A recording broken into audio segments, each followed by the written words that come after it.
there seems to me to be a few themes that have come out of all of these things and what we've been talking about for a few days. But one of them is obviously this question of the image of the sport and whether the bad image is being created by those who are entrusted in maintaining the image of the sport. There's the issue of the unequal application of the rules, which I think we need to talk about a little bit today. Legal standards, the blacklist, but the key thing that I think flows from all this is this call from the writer in the papers for a new organisation. And it seems that there's two limbs to this, and one is restructuring the governing body or creating a new governing body, but the other is dealing with the ways that the teams operate themselves and the career of the cyclist is actually structured. So I think I'm leading to Michael Drapac here. We've done some work in our report on the ideas of career structure, of education, of ethics for riders, and we made some comments in our report on Michael's team, Drapac Porsche. So one, I think, what I'm getting at is I think there's two sides to the story. One is restructuring the organisation, but also restructuring or rethinking how we think about an athlete and their career. I'm wondering if you can speak to that, Michael. Yeah, I certainly can. Welcome everybody. I think there's a few things, just key words here. Words treating, you're talking about rights, human rights, chattels, image of the sport, etc. But I think I first got inspired about 12, 13 years ago. I was always taken by cycling. I've been a cycling fan since I was in my early teens. I was always very slow, I couldn't ride very quickly. But I loved cyclists and I loved the sport, and all 5 of my kids have competed at various levels. But I was always wondered why the athletes were treated like commodities, and or the word chattels. They were disposed of like plastic bags, and they were valued by the medals around their neck. There was a great saying, I can't remember who said it, the richest man in the cemetery doesn't win, nor does the man with the most medals around his neck. And it troubled me greatly, how could you, be adorning, just worshipping a rider, and Floyd Landis is sitting here next to us, and because he made a human mistake, he's then condemned.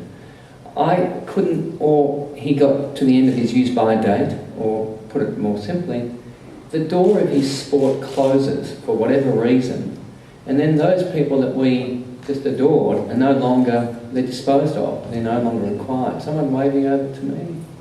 Okay.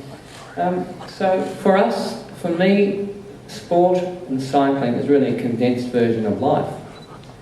It is a condensed version of life. Very powerful words, those. And all the values, the challenges and the lessons of life should be confronted, experienced in that sport. And for me, it starts off with, well, you take a human being and you say, well, what is success? Richest man in the cemetery doesn't win. The man with the most medals doesn't win. What is success? We need to think about defining success and defining human values. And I think that we talk about if this sport's going to move on. I've now looked after athletes for 10 years and I've put some millions and millions of dollars in the sport. I never actually worry about asking whether they won a race or they didn't win a race. Most of my energy has always gone into worrying them about it as people. Athletes are motivated. You don't need to worry about that side of it.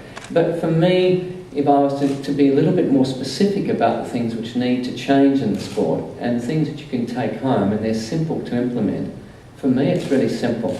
All government institutions, all professional teams should put aside a significant part of their budget for no other purpose than the well-being of the athlete. That's not just psychological well-being, it's physical well-being. It's also ensuring that there's robust programs that when the door of their sport does close, that they have a good possibility of transitioning to a normal life. I think that if you look at here in Victoria today, the number of 17, 18, 19-year-olds who are full-time bike riders, they invest their whole identity, their self-worth, even the little voice inside of them, which may equate to many of the spirit, it depends on their success on the bike. So one of the great lessons in life is we need to learn how to fail. We shouldn't be frightened of failure. In fact, failure makes us better people, stronger people. And you take a kid, 17 or 18 years of age, and you say you are now a bike rider and you will be defined by being your success on the bike. How many of those kids out there today in Australia who are 17, 18, 19 years of age are not going to make the lights, they're not going to get the gold medal. So they ultimately fail. And I think there should be, point number 2, there should be some specific guidelines or caveats on licences issued to riders under 21 years of age. But look, I could talk for a long time, but I think that the key message for me is that let's look after the riders, and that in itself, how do we look after the riders? The sport, what is the purpose of sport? Now what is the purpose of sport? To develop a human being, to help educate them, etc. And 99.9999% of us will never win a stage at the Tour de France. Does that mean we're all failures? No. So I just think we've got to redefine what is success, what are our objectives in the sport, that is very much inclusive of, excellence, winning gold medals, and all these objectives are mutually compatible. And you talked about, big money. I mean, I'll throw this one out, it's quite provocative. The TDU, the Tour Down Under. I don't think the Tour Down Under is in the best interest of any cyclist in this country. And I could expand on that if anyone wants me to. It's in the best interest of the promoters of the event, but it is not in the best interest of the sport. It's not in the best interest of, so it's in the best interest of the sport. It is not in the best interest of the riders. It does nothing for the well-being of Australian-based riders. Anyway, that's something to get the ball bounced. Yeah. Does anyone want to take up that from here? No? Well, maybe it's time for the panel to get some questions from out there, unless somebody wants to start talking. Or unless somebody wants to start talking about this call for restructuring the sport, restructuring the cycling, the need for a new organisation and the lack of faith in the UCI. Okay. There's a question.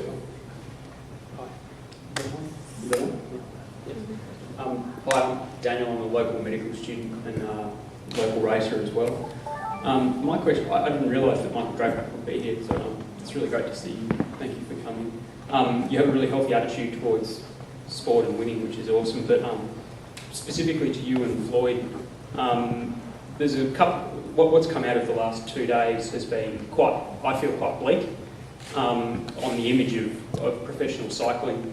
There are a lot of local club members of mine who are 17, 18, 19, who are about to make that step to elite underage competition. What should I go and tell them about what they can expect? And if you were that young man or woman now, what would you do?